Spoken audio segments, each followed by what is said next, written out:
Alright, my camera is upside down. Alright guys, so first you want to start on the passenger side and get the exhaust down. There's a hanger in the back corner here, one here, and then one right here. And you're going to want to do it from back to front, because I did front to back and dropped the whole exhaust on my hand, and now my right hand's bruised. But we're going to keep on working.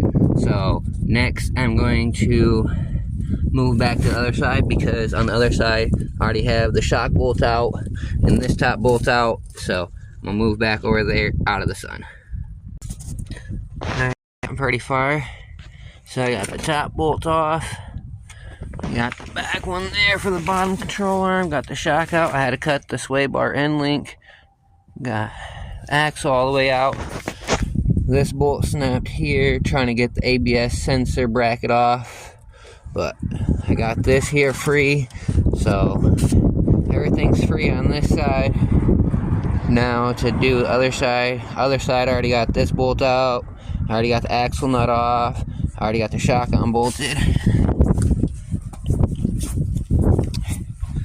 So this one's coming along.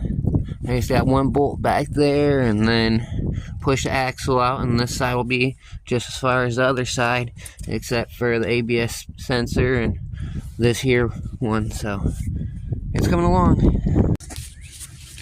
Alright, not sure where I left off, but the jack is holding up the diff. That bolt is the only one in the diff actually holding it. The side brackets to hold the diff in are both completely unbolted. Diff is unplugged. That was a pain. Now to get this dropped, get the shock out, lower the diff, and pull it on out. So let's get into it. Alright. So successfully we have gotten the rear diff out and the rear frame out.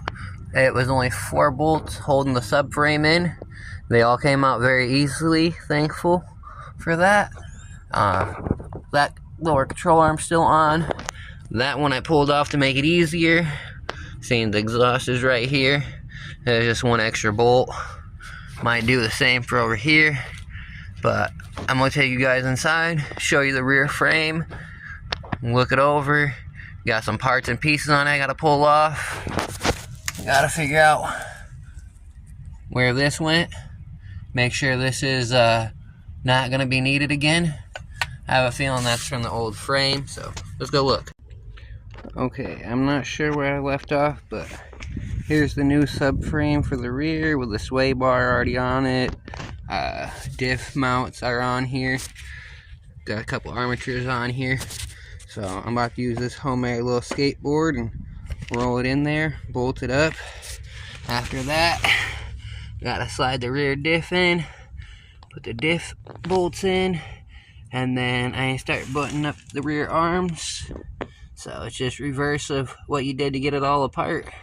So I'm gonna button it all up, and I'll get back with y'all in a few minutes. Alright, I got some daylight right now, so I gotta get this one in. I'm still waiting on this camber bolt. It was supposed to be here today, but no luck in the mail for the camber bolt. But I have the armatures here, the bolts down here, so I'm gonna bolt it in on this side and just put it up in place for now and wait for the bolts. But I'm about to bolt this in, put the shock in, put that part of the control arm back in. I need to cut this off with my angle grinder, so